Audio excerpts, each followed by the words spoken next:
चाय बेचने वाली चुड़ैल।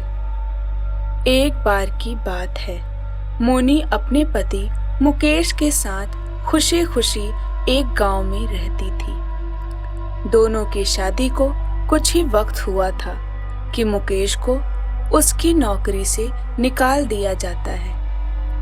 इस बात से मोनी बहुत दुखी और परेशान हो जाती है। मुकेश कई दिनों तक नौकरी की तलाश में इधर उधर भटकता रहा, पर उसे किसी ने नौकरी पर नहीं रखा। समय बीता और अब दोनों के पास खाने पीने के लिए भी पैसे नहीं थे।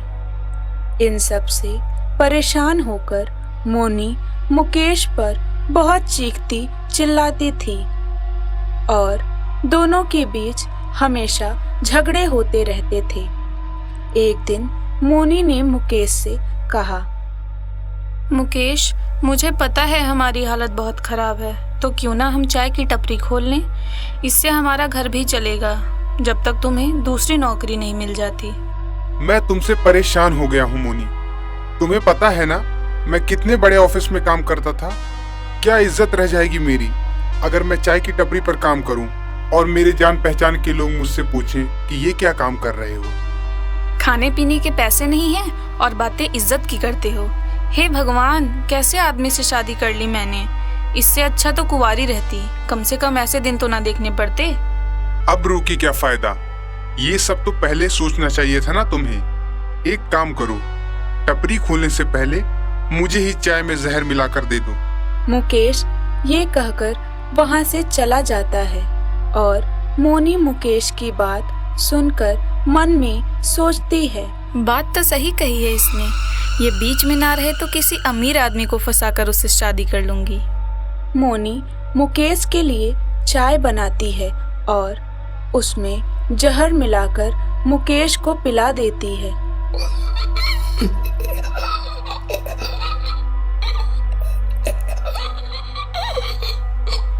मुकेश कुछ ही देर में अपना दम तोड़ देता है।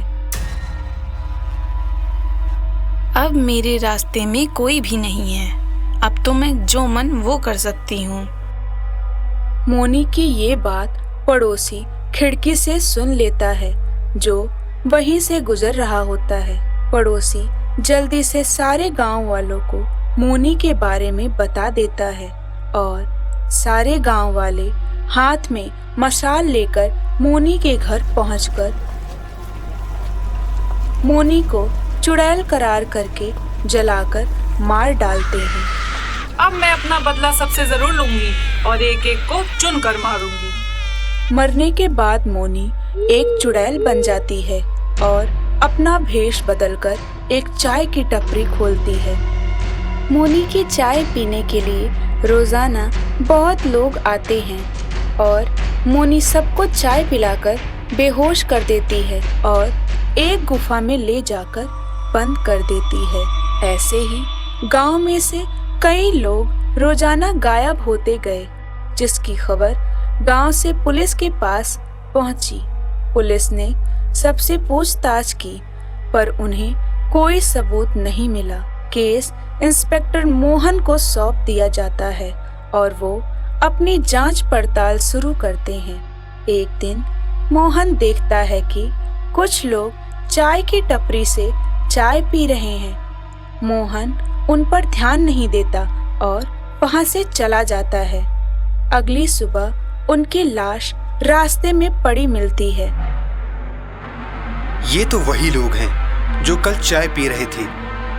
मोहन को अब चुड़ैल पर शक हो जाता है और वो पुलिस की पूरी टीम को रेडी कर देता है और खुद भेष बदलकर चुड़ैल की चाय की टपरी में जाता है। मोहन चुड़ैल से काफी बातचीत करने लगता है और बातों बातों में ही मोहन की नजर चुड़ैल के पैरों पर पड़ती है, जो कि उल्टे थे। मोहन समझ जाता है कि ये चुड़ैल है। मोहन वहां से बिना चाय पिए ही चला जाता है और एक बाबा से मदद मांगता है। बाबा पुलिस वालों के साथ उस चाय की टपरी में पहुंचते हैं। चुड़ैल बाबा को देखकर अपने असली भेष में आ जाती है।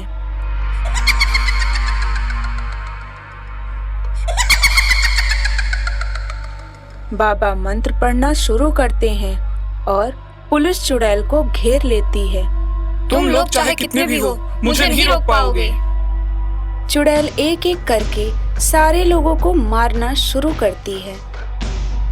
बाबा एक नींबू पर कील घुसाते हैं जिससे चुड़ैल कमजोर पड़ जाती है। चुड़ैल उड़ते हुए बाबा को मारने के लिए बढ़ती है कि तभी बाबा एक चाकू मोहन की तरफ फेंकते हुए कहते हैं, इस चाकू से चुड़ैल की चोटी काट दो, जल्दी करो। चुड़ैल बाबा पर हावी होकर बाबा के गले को दबाने लगती है।